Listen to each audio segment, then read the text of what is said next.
because I knew something was going wrong all these years, but I lost the macro. I didn't get the bigger picture of it. So this is the emergency broadcast number 3. Number 1 was Andy's warning about what Janet Yellen, who was the Secretary of Treasury, but she was also the head of the Federal Reserve Bank, so there's a little conflict of interest there, but how she was warning people, saying that Janet Yellen herself, the FDIC, and the Federal Reserve Bank will determine which banks survive and which ones die.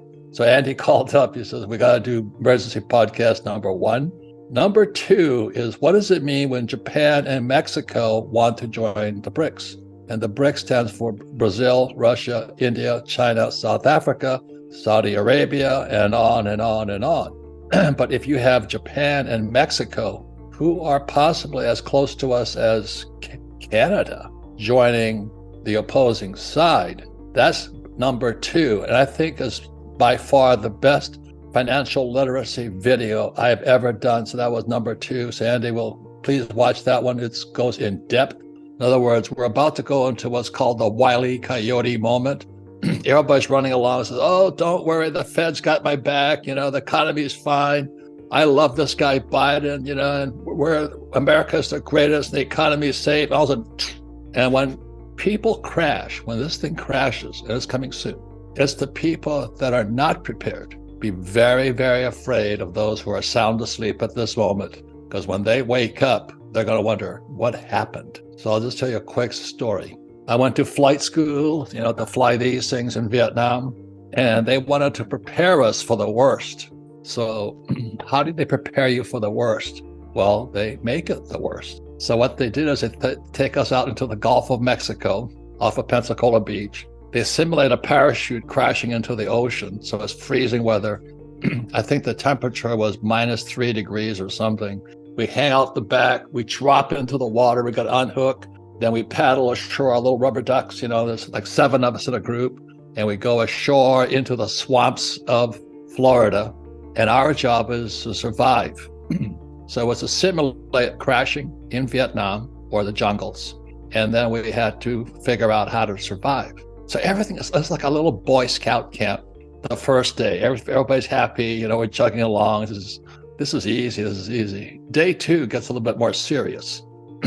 Then day 3, we're hungry. And this is what I'm talking about. It took us till day 3 to turn into animals. We went primal. I was ready to kill the guy next to me. We're starving to death. We're hungry. These guys are chasing us with guns, blanks, of course. But we're running. I'm eating palmetto. Just ripping palms apart, trying to get a little piece of nourishment, starving to death. We finally shot a raccoon, and there was 7 men, 25-year-old men, and 1 little raccoon. And pretty soon we were growling. We were just like a bunch of wolves. The side of me came out of me that terrified me. And it's about what Japan and Mexico, if and when they join the BRICS, the Brazil, Russia, India, China, South Africa. And the reason I think that's probably the best I've ever done so far with Andy was its financial literacy. Do you speak the language of the banks?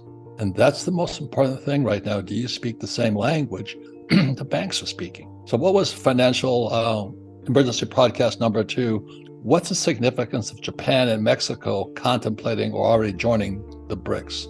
America has been violating all of these laws of money for all these years, and the world says we've had enough of this. So they're joining the BRICS, Brazil, Russia, India, China, South Africa. And what Andy's pointing out, that means 70% of the world's population that used to use the dollar are going to take this and say, we don't want it anymore. And so there's going to be quadrillions of dollars coming back. And the ramifications of that are possibly, and I hope it doesn't happen, but it's called hyperinflation, that this thing goes to trash. This becomes toilet paper, this little dollar, because there's so much of it out there. And when 70% of the world's population says, we're not going to use this anymore, aloha, what does that mean to the world? Which brings up number 3. And it's the Wile E. Coyote moment. And again, I'm not worried about you guys who have listened to 1, 2, and now 3. But what about the person who's fat, dumb, and happy and thinks, oh, don't worry, the Fed's got our back, the economy is the best, we'll be fine. You guys are just, you're Chicken Little, saying the sky is falling. It's not falling. It's going to be fine. What happens when your neighbor comes knocking on your door because their kids are starving? You think they're going to be wanting your food too and your money? And that's why I told the story of the U.S. Marine Corps and the U.S. Navy throwing us out in the woods. On day 3, we went primal. That little raccoon, I still remember it, Andy.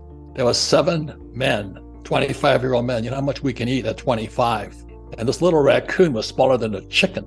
And I could hear myself growling. You know how much I want that piece. You can't have that piece. You can't. And then there was another group of 7 men came. They said, you can't. No, leave us alone. So there was another group coming in and said, and so they were so desperate, this other group of 7, we sold them the bones. I still remember that. I said, that's a pretty good deal. We got $20 for these bones here. They were chewing away on it. The point is, we're only 3 days away from primal. And what happens when your neighbor comes to visit you because their kids are starving? So that's the Wile E. Coyote moment. Small ebook, big impact, The Wealth Tree. The only 4 ways that will make you financially free forever. Download it here for free.